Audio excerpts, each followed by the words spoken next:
This is kind of part two. I spoke a little bit about cilia and kind of alluded to some of the things I'll be talking about today during the 101 session, and had some questions afterwards from some people that were watching online. But I'd be curious, how many people in this room look at cilia with their electron microscopes? Is there, most people do? That's good. That's more hands than come up a lot of times. So glad to hear that.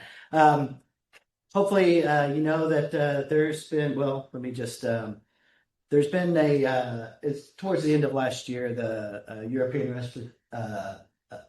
Respiratory Society and American Thoracic Society got together and came up with some consensus guidelines to kind of fix the problem that I mentioned Monday, that they had, when they had both looked at all of the evidence and tried to come up with some diagnostic guidelines, and ended up on very different pages. And so people were kind of left on, the Europeans were more functional and morphology based, and they in the US it was more genetic based. And so as far as where you start and how do those diagnostic algorithms work, and so people were kind of left up to their own to decide which method they wanted. So this is a really nice paper that came out. So we're going to go over that, review that, talk about some of the technical standards for reporting in primary ciliary dyskinesia. We'll just touch a little bit on the diagnostic classifications because we mentioned that on Monday. Some of the limitations, and then kind of where TEM fits in the whole picture. So this has been an evolving diagnostic landscape for some years now. Back in 2018, the chart that I listed had 39 genes that were associated with PCD. We're up to 55 genes now, which has made the molecular panel a little bit, but just because a gene has been identified doesn't mean that it's available in a genetic panel right now. That usually takes some time. There's some delay after that. So, but we are up to, they've identified 55 genes associated with PCD. The TEM and genetic testing is still considered to be the reference standards. Electron microscopy held that title for a long time as the gold standard, because it wasn't gold, but it was the best that we had. And but now we know that genetic testing and electron microscopy are pretty similar in making a diagnosis for PCD. Important, no single test can exclude PCD, and this new consensus paper puts a strong emphasis on multimodal testing and recommends that testing be done at specialized centers. Before I get it here, there's here the PCD Foundation was a patient advocacy group. That's how they started out, but now they really drive a lot of the research, and you can go to their website, and they've expanded their clinical centers here in the US by a lot. And part of that is every PCD clinical center needs to have an electron microscopy lab associated with it, somebody to do their EM. And so if they do not have their own electron microscopy lab, they'll have to find one. And so we've been, or even if they don't, maybe they're not comfortable with the technical part of preparing cilia specimens, which can be challenging, we all know. And the interpretation isn't as easy as, or as straightforward oftentimes. And so even some electron microscopy labs might be searching out somebody with more specialized experience with PCD to work on their samples. Diagnostic performance, you can read that up there.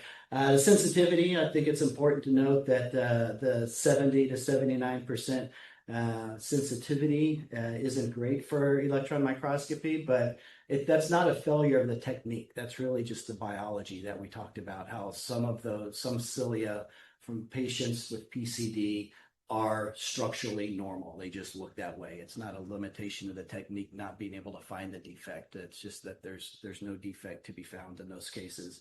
And that's similar. I think some of the sensitivity for the molecular genetics kind of goes up to, it's probably 70 to maybe 85% now with some of the most modern panels that can be ordered. But they're still very similar. I won't spend too much time on this. We reviewed this on Monday. This came from the Beat PCD criteria that came out of the UK. And in 2020, we've been using this. Everybody should know this, and hopefully using these standards as far as the class 1 and class 2 defects. We've again, the class 1. I think this one's important. That there's really only 3 abnormalities that are diagnostic that we can see with an electron microscope that are diagnostic for PCD. Those are the outer dynein arm deficiencies, the inner and outer dynein arm deficiencies, and then the microtubular disorganization with inner dynein arm loss also. And then the class 2, again, that's not diagnostic for PCD, but it can provide support. When you see this, you need additional evidence to make that diagnosis. And those include the central pair abnormalities. We can see here, these are all kind of numbered here. If we can find them in the transposition defect, here's some extra microtubules in here. And then if there can be kind of a partial, if you see a dynein loss that's just you have to have at least 25% of cilia to even make it to with a defect to even make it to a class 2 defect. If there's less than 20, that's considered to be 25. That's considered to be non-specific. If you have 25 to 50%, then it's a class 2 defect. How do we do that? So normal cilia, just one more time here, 9+2 microtubule organization with the peripheral doublets, inner and outer dynein arms, 2 central microtubules in the middle. You can kind of make out the eye of, if you focus your eye of faith here, and you can see the radial spokes, which are associated, we mentioned on Monday, with the inner dynein arms. And those are the main features that we look for in the cilia axoneme. So just examples, these are some examples from our lab. The class 1 defects, there you see the outer dynein arm loss. This is a cilium and longitudinal section over here. These dark things, of course, are the microtubules from the doublets and the central pair. But we can make out the inner dynein arms here. Outer dynein arms are absent here.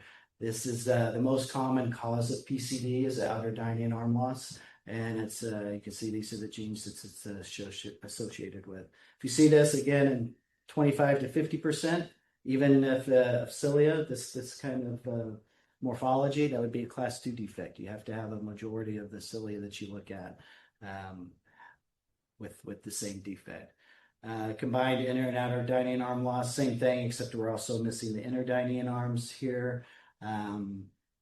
Here's the genes that morphology is associated with, and the inner dynein arm deficiency with microtubular disorganization. This is just classic here. You can have kind of an absence or the transposition of the microtubules, but generally you just lose this nice 9+2 organization, and the microtubules are just jumbled up within the axoneme. These are pretty specific for these 2 genes, the CCDC39 and CCDC40. Class 2 defects, went over some of these, also go through these kind of quickly. This is a transposition, so this would be a central complex abnormality where we've lost the central pair, and we have a migration or a transposition of one of the outer peripheral doublets to the center of the cilium. It's associated with these genes. These are radial spoke protein head is what this stands for, and those are common to, and the Haydn also, but these frequently will lack the central pair and can be more subtle than some of the other defects. We went through this also, the secondary versus primary defects. This is really one of the toughest and most important jobs that we have to do as electron microscopy. It's not that we're just looking for abnormal cilia. We're looking for specifically abnormal cilia. And that was one of the problems earlier on. When we tried to estimate the incidence of PCD, it was very wide as far as 1 in 7 to 20,000, and that's because you could either overdiagnose it or underdiagnose it, depending on what kind of error you're making. And those usually involved how you interpreted these secondary changes, whether or not we thought they were real or not. So yeah, so these are just some of the features. You can see the compound cilia. I showed you an image of those on Monday.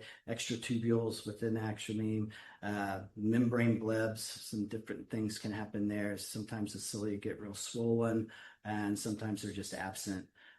But if it's a primary defect causing primary ciliary dyskinesia, that would be a consistent and reproducible finding that's present across the majority of cilia. And again, it's the very specific changes that we're looking for. We really need 50 cilia to examine in cross-section, sometimes more, but really 50 at a minimum for an adequate study. We will report on whatever we get. We don't always get 50 cilia, but that's that would come with the caveat that if they're all normal, we can't say that they're normal. We can't rule out PCD anyway. So, but we would tell them how many cilia we were able to recover from that biopsy. Some of the more subtle changes, like the radial spoke protein head abnormalities, those can be even more subtle, but we don't usually stop at 50. We're not really counting. If we have 100, we're going to look at those. We're going to look at however many we got.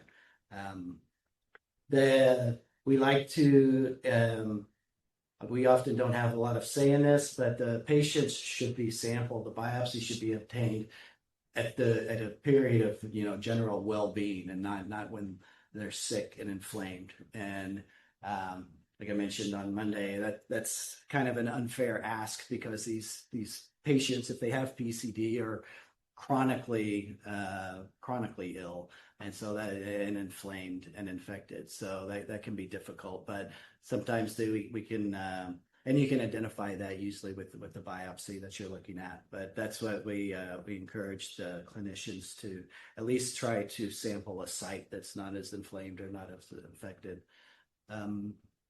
Proper fixation and processing is critical. I'll talk a little bit more about that later. That is something that we can control, and so we will we do our best with that.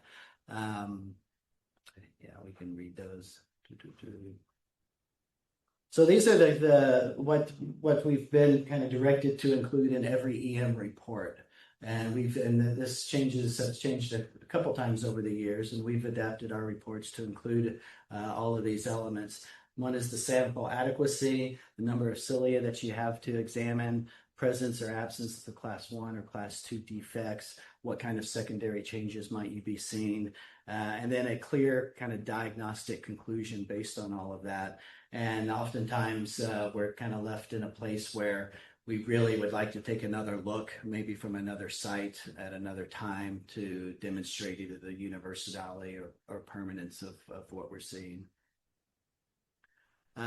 So those kind of 20 to 30% of the cases that TEM will miss, these are the most common one is the DNA H11 mutations in that gene, results in PCD with completely normal structure, ultrastructure. The radial spoke protein head genes, those there are defects there, but they can be extremely subtle. Sometimes it's just a little drifting of the central pair isn't in the center where it should be. Sometimes that central pair is completely absent in a majority of cilia, but it can be much more subtle than that. The CCDC 3940, maybe I didn't point out in the earlier image, but there's that generally doesn't affect all of the cilia either. So if you have a limited sample and the only ones you have happen to be kind of normal appearing, it could still be one of these. And then these are more about the ciliogenesis issues, where we just do not have cilia at all to look at. There are some complementary diagnostic tests. There are not so many here in the U.S., and one of them is the high-speed video microscopy. This is cilia. Can I keep it going? This is showing some dyskinesia. This should be a really nice even wave. So this is a side view looking at cilia from the side.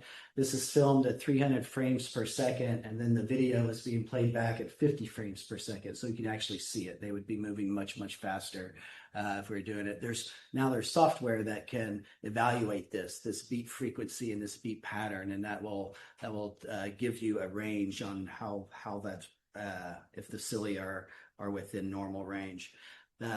We don't do this here in the United States or North America anywhere. It's a pretty routine procedure, I think, elsewhere in the world, but it just hasn't been validated and hasn't been done. I've offered for us to try to do some of this. We are trying to get some funding from our pulmonary department to pay for the cameras, because you basically have to have 2 cameras set up, a top-down view and a side view of these cells, live cells, to film the cilia beating before you can do your analysis on those beat patterns and beat frequency. But this is something that can be done on live cells, and in my opinion, this is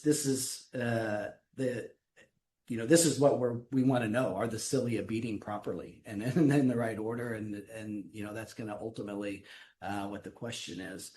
These are especially useful though. Let's move on here. Another complementary test is immunofluorescence. There are now IFN antibodies that are available.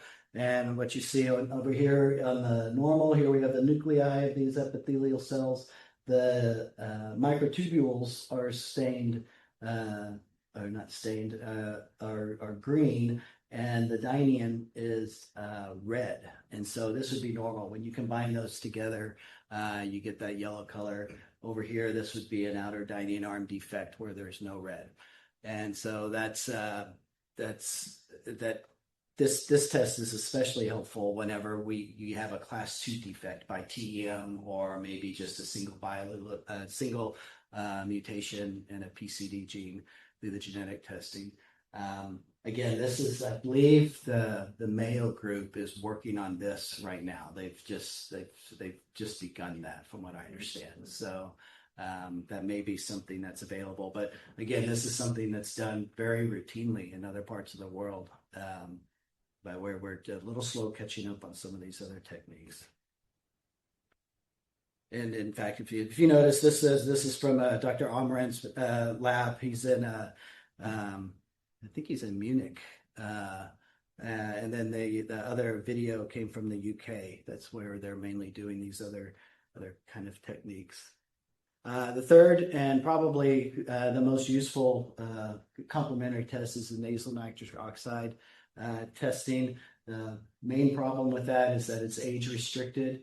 They're working on some new validations for younger patients, which is when we really want to diagnose these patients with PCD. But the technique is the tidal breathing, where you have to take a breath and control your breathing. And so it's too much to ask some of the little kiddos to do that. But they've come out with some other ways to evaluate the nasal nitric oxide that hopefully we can get that age down a little bit. Right now, it had been a screening tool. It's been kind of elevated to a diagnostic test now as well, with fairly with nice sensitivity and specificity. Some of the things that can cause a low. So in these, the PCD patients have a very low nasal nitric oxide compared to normal. And but some of the other things that can cause that, there you see some the primary immunodeficiencies, an acute upper respiratory infection, viral infection, chronic rhinosinusitis, basically anything that's just blocking the detection of the nasal nitric oxide. And it's not completely specific either. It's low in most PCD cases, but not all of our PCD genotypes. I'll talk a little bit about pitfalls, and there's only, as far as what can we control in the electron microscopy lab, especially we have when samples are coming in from other institutions, and you don't have as much control of those things. So And an inadequate sample is something that we deal with a lot. Sometimes it just happens. Sometimes it's technique. This is I've put together a flyer to send out to all of our clients or our new clients, or if we get several samples in a row that are just kind of poor biopsies, I'll email them saying you might want to send this to your clinicians or and see this. But yeah, because sometimes there's multiple techniques to obtain the tissue. We prefer these curettes, these rhino probe curettes here. And so we have a nice kind of instruction and, explaining exactly how to do it. Basically, you start with this curette way back in the back of the turbinate, scrape it forward, and you end up with a little pellet of epithelial cells that then you can treat like a solid piece of tissue. And that usually produces the best cilia. We did where we looked at 1,000 specimens in a row and kind of evaluated all the different sites, whether it's a trachea pinch biopsy or a nasal scraping or a cytology brush. A lot of people use cytology brushes. But our stance is that if you have a technique that you're good at, keep doing that. There's no reason to change it if it doesn't work. But if you're training fellows or somebody, this most consistently provides the best tissue for us to look at. This used to sound terrible, but maybe it's been 5 or 6 years. Maybe we all forgot what it's like to have something like that stuck into the back of our nose. But yeah, and this was the. Well, we'll go on over here. I did have a question after the last talk about, so what do you do with the tissue after that? Do you have to process and so I didn't have a time to add the slide to this, but we basically treat all tissue as far as our processing the same. So it's 2.5% glutaraldehyde, after osmium fixation. We use a cacodylate buffer. Some people use phosphate buffer.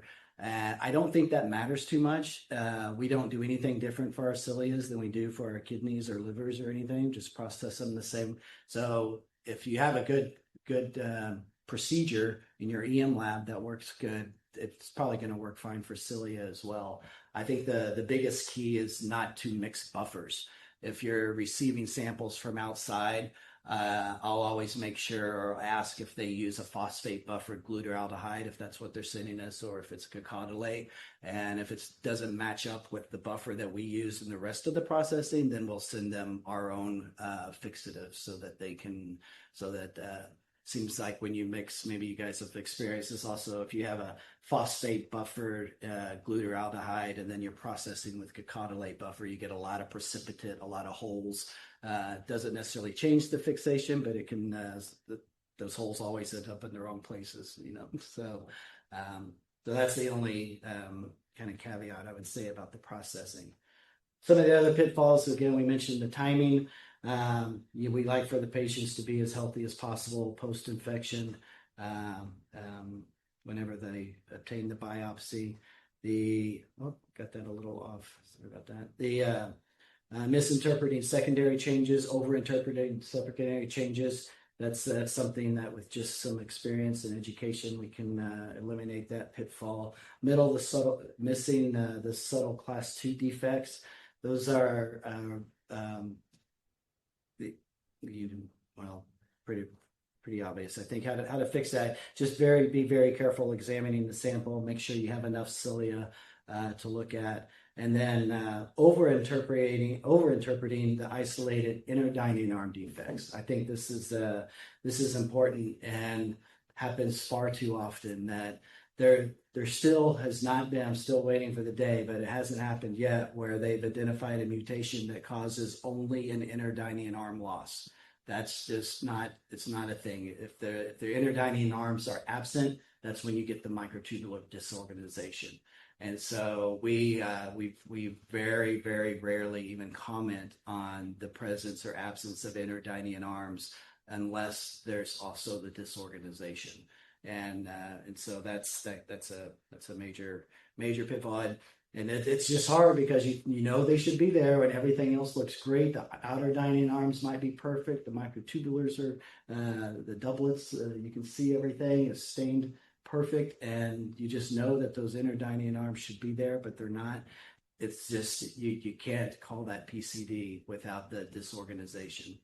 That may change at some point, but that's where we're at. And we've done this where where patients have been identified as an PCD caused by an inner dining arm loss, and then they're biopsied later, and the inner dining arms are there. So we lost the permanence of that.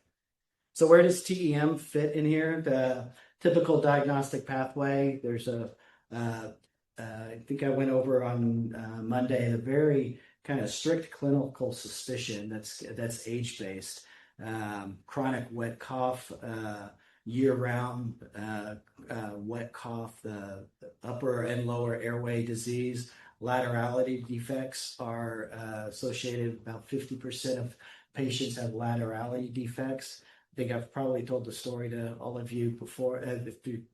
I think it's just fascinating how that a single primary cilium at 7.5 days post-fertilization begins spinning and creates a fluid flow across the embryonic node, and that's what lays down our organ symmetry. And so if that cilia doesn't have the dining arms to spin, it's just a random placement of our organs. So, and that includes dextrocardia and some other things. So very, very specific clinical suspicions should be done on the front end before we even get a biopsy. The nasal nitric oxide screening is a non-invasive test. Again, it's just breathing. It just takes a minute. That can be done in the clinic. That's helpful to do that. So the PCD centers will get set up with nasal nitric oxide testing so they can do that. And then we get to a place, and the new recommendation is that TEM genetics and the high-speed video microscopy and or immunofluorescence should be performed in parallel. That's where that's changed, where it used to be, if you want to do the EM first, that's fine. And then if the results don't really match up with what you're suspicious of clinically, or if something's equivocal, then you move on to the genetics, or vice versa. Now they recommend that these be done in parallel. This, of course, requires multidisciplinary interpretation of these results when you're looking at sometimes very subtle ultrastructural findings, and the genetics is also fairly complicated also. So it takes kind of an interdisciplinary team to evaluate all of those. The diagnosis is confirmed if there's a TEM defect, a class 1, class 1 TEM defect, or biallelic variants in a known PCD gene, or consistent and abnormal high-speed video microscopy dyskinesia that we can show, and class 2 TEM defects, or maybe some supportive genetic findings rather than diagnostic. So these are some of the changes. What's new? Explicitly, we say on all our reports that no single test can exclude PCD. We've been doing that for some time, but we want to make sure everybody lets the clinicians know that just because they get a normal EM back without any abnormalities, that doesn't mean that their work is done necessarily if they're extremely suspicious. Stronger emphasis on kind of the minimum quality standards of 50 cilia that we look at, sometimes more. Recognition, they've identified more genes associated with PCD. Greater emphasis on seeking out a specialized center for these evaluations, and they're also expanding the number of centers. So I'm sure most of you can hear at some of the major kind of tertiary hospitals will have a PCD center soon if you don't already. So what remained from before, TEM is still essential for diagnosis. It hasn't left its perch there. It's kind of being joined up at the top by some other techniques, but still essential for these diagnostics. Class 1 remains, the class 1 TEM changes remain diagnostic. The sample quality, those are all unchanged, as well as the need for experts. So So what do we tell our, I think EM labs all operate a little bit differently, where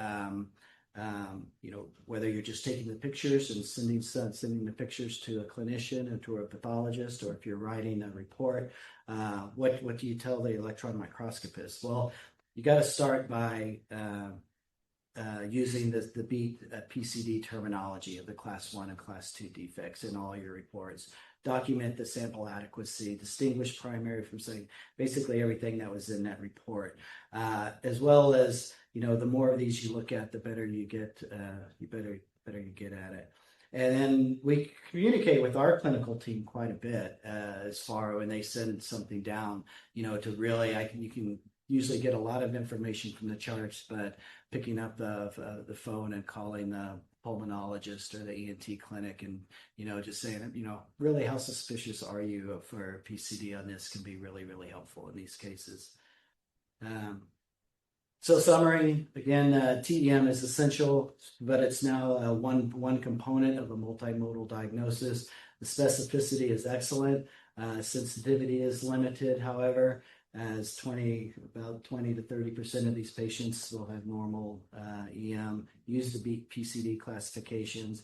Integration, the TEM findings must be integrated with the genetics. On Monday, we really showed how there is a really strong genotype-phenotype correlations between what we see and what our molecular findings show us. And then expertise and experience is invaluable. So I wanted to just put a little plug in here. If this is your thing, then there's going to be the first ever global PCD conference. It's going to be in Montreal later this summer. It's all of the folks from the European Respiratory Society and the American Thoracic Society getting together with the week. And these are always very different conferences. I've been to a few of them. They have, a patient day where you have families coming in. You get to meet the patients and hear about their experience with PCD and that sort of thing. It can be really rewarding. And it's also a great place to see clinicians performing biopsies on each other because they make them all practice that. So they get to line up, and that's always fun to see also. I hope we don't do it for Reno. Yeah, that's right. That's right. Yeah. So here's my references, and if you guys have any questions about this, I'd be happy to take them.